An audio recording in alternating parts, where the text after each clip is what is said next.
वर्तमान मोदी सरकार ने हड़प लिया। इसलिए वर्तमान मोदी सरकार के हाथों से इस देश को आजाद कराना है। ये लड़ाई उसकी है। ये लड़ाई है कि इस देश के जो 100 करोड़ लगभग मतदाता हैं और इस देश के 140 करोड़ जो नागरिक हैं उनके अधिकारों की रक्षा हो सके।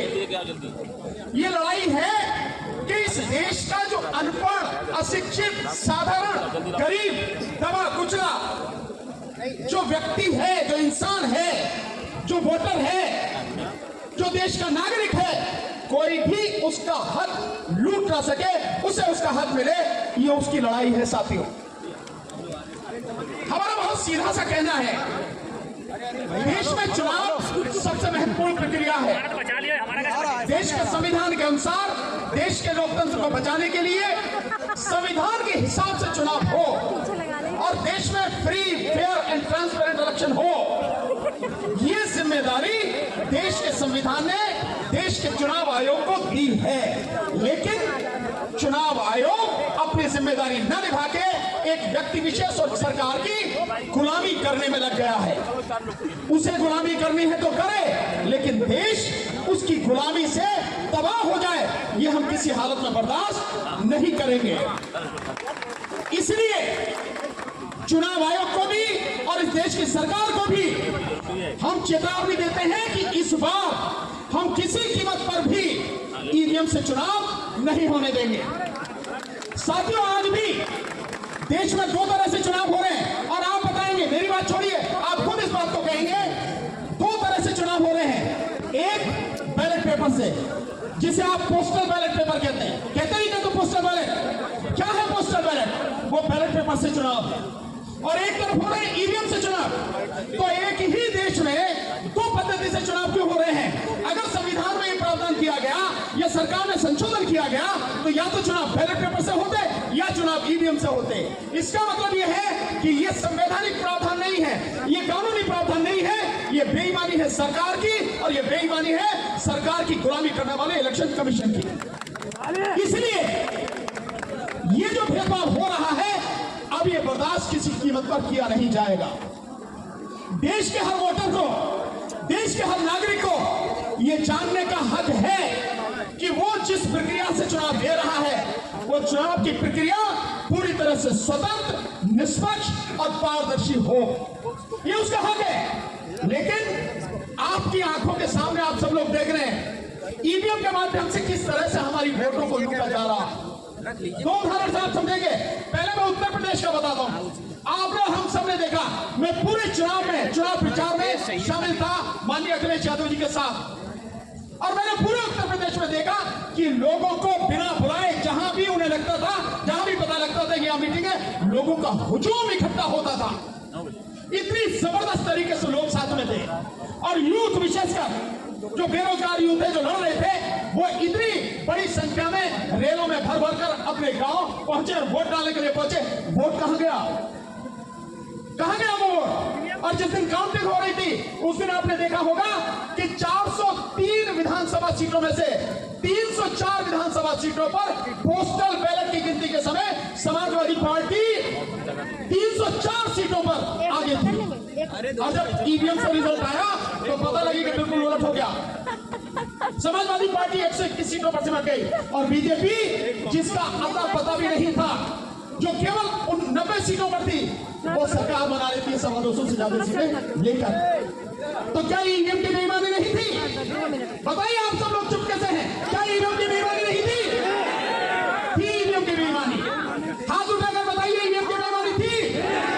मीडिया वाले साथियों, जरा सबक कवर करना है इसको पूरी तरह से।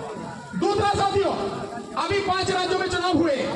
इन 5 राज्यों के चुनावों में आपने देखा होगा जब मध्य प्रदेश में पोस्टल बैलेट की गिनती हो रही थी, उस दौरान उन पोस्टल बैलेट में 230 विधानसभा सीटों में से 199 सीटों पर कांग्रेस पार्टी आगे थी। तो फिर कैसे हो गया एकदम? मतलब वहां बीजेपी का तो पता भी नहीं था। 230 में से 199, यानी 4/5 से भी ज्यादा सीटों से आगे थी। औसत इतना था। और उसके बाद में आपने देखा कि जिस समय फाइनल रिजल्ट आता है ईवीएम के बाद समाजवादी कांग्रेस पार्टी मात्र 63 पर और बीजेपी 166 सीटें लेकर जीत जाती है। इससे ज्यादा किसी सबूत की जरूरत है नहीं। लेकिन मैं इससे आगे बताता हूं, इससे आगे क्या क्या हो रहा है और कैसे इस तरह की गारंटी दी जा रही है 300 पार 400 पार। क्योंकि आज की तारीख में जो मशीनें हैं इलेक्शन कमीशन ऑफ इंडिया नहीं बना रहा, ये ईवीएम और वीवीपैट की जो मशीनें हैं इनको बीजेपी बना रही है। हमारे साथ ये एडवोकेट उन्होंने मंत्री जी ने बताया, राज्यपाल गौतम जी ने, कि किस तरह से BEL भारत इलेक्ट्रॉनिक्स लिमिटेड में 7 में से 4 डायरेक्टर बीजेपी के हैं। और कौन कौन है उनका नाम भी आपको बताता हूं। जो 4 डायरेक्टर हैं वो 4 डायरेक्टर हैं। एक है PA Parthasarathy, doctor PA Parthasarathy. ये ओबीसी का जो बीजेपी का ओबीसी मोर्चा है उस ओबीसी मोर्चे के नेशनल सेक्रेटरी है, राष्ट्रीय सचिव। दूसरे उसमें 7 में है वो है मनसुख भाई कचारिया जो गुजरात से है और गुजरात के राजकोट के बीजेपी के डिस्ट्रिक्ट प्रेसिडेंट है, वो इसके डायरेक्टर है। और तीसरे हैं शिवनाथ यादव जो बनारस से हैं और बीजेपी के उत्तर प्रदेश के वाइस प्रेसिडेंट हैं। और चौथे हैं श्रीमती श्यामा सिंह जो बिहार की बीजेपी की प्रदेश की वाइस प्रेसिडेंट रही है। ये चारों के चारों बीजेपी के लोग BEL में डायरेक्टर हैं। और BEL वो कंपनी है जो ईवीएम बना रही है और जो वीवीपैट बना रही है। और इसके साथ साथ जो सॉफ्टवेयर डेवलप हो रहा है और जो उस चिप के साथ में ऐड किया जाता है, ये वो लोग हैं जो उनके कंट्रोल में है। तो जब बीजेपी मशीनें बना रही है ईवीएम और वीवीपैट, और जब बीजेपी इलेक्शन करा रही है, कैसे इलेक्शन करा रही है, जैसा आपको बताया गया कि जो इलेक्शन कमीशन कैसे कैसे बनेंगे। इलेक्शन कमिश्नर को नियुक्त करने में अगर सरकार ही उसको नियुक्त कर रही है और इलेक्शन कमीशन पूरी तरह से उनके सामने सरेंडर हो चुका है, तो इलेक्शन कमीशन ऑफ इंडिया ना होके इलेक्शन कमीशन ऑफ मोदी बन चुका है। सो इलेक्शन कमीशन जब मोदी बन चुका है, वीवीपैट मशीन, ईवीएम मशीन बनाने वाली बीजेपी, इलेक्शन कराने वाली बीजेपी, तो जीत के कौन आएगा? जीत के बीजेपी आएगी ना। इसीलिए मोदी जी कहते हैं कि इस बार 400 पार, इस बार 300 पार। एक बात हम भी करें यार, इस बार 2024 में हम ईवीएम से चुनाव नहीं होने देंगे। और ईवीएम से जो चुनाव नहीं होगा, चुनाव बैलेट पेपर से होगा।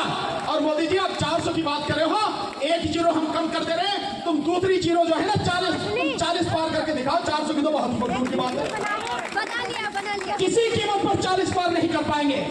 हमने चोरी पकड़ ली।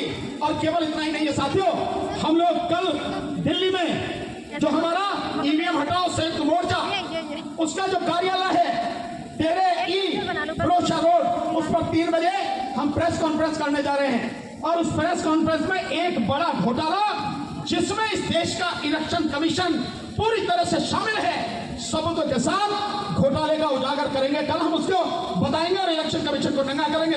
और इतना नहीं छोड़ेंगे, केवल इतना नहीं छोड़ेंगे, अब तक जो नहीं हुआ वो इस बार होगा। इलेक्शन कमीशन के जितने भी तीनों के तीनों इलेक्शन कमिश्नर हैं उनके खिलाफ FIR कराएंगे। और साथ में इस प्रदेश में नहीं, इस देश में जितने भी कलेक्टर हैं जो उस घोटाले में शामिल हैं, जो उस बेईमानी में शामिल हैं, उन सबके खिलाफ भी FIR बाकायदा कराई जाएगी। हम भी देखेंगे कि कहां तक बच के भागेंगे इस बार। साथियों प्लीज मेरा आपसे निवेदन, भानु प्रताप संघर्ष करो या महमूद पराचा संघर्ष करो या राजेंद्र पाल गौतम संघर्ष करो या DC कपिल संघर्ष करो या राजेंद्र सिंघा साहब संघर्ष करो, व्यक्तिगत नारे नहीं, किसी विचारधारा के नारे नहीं।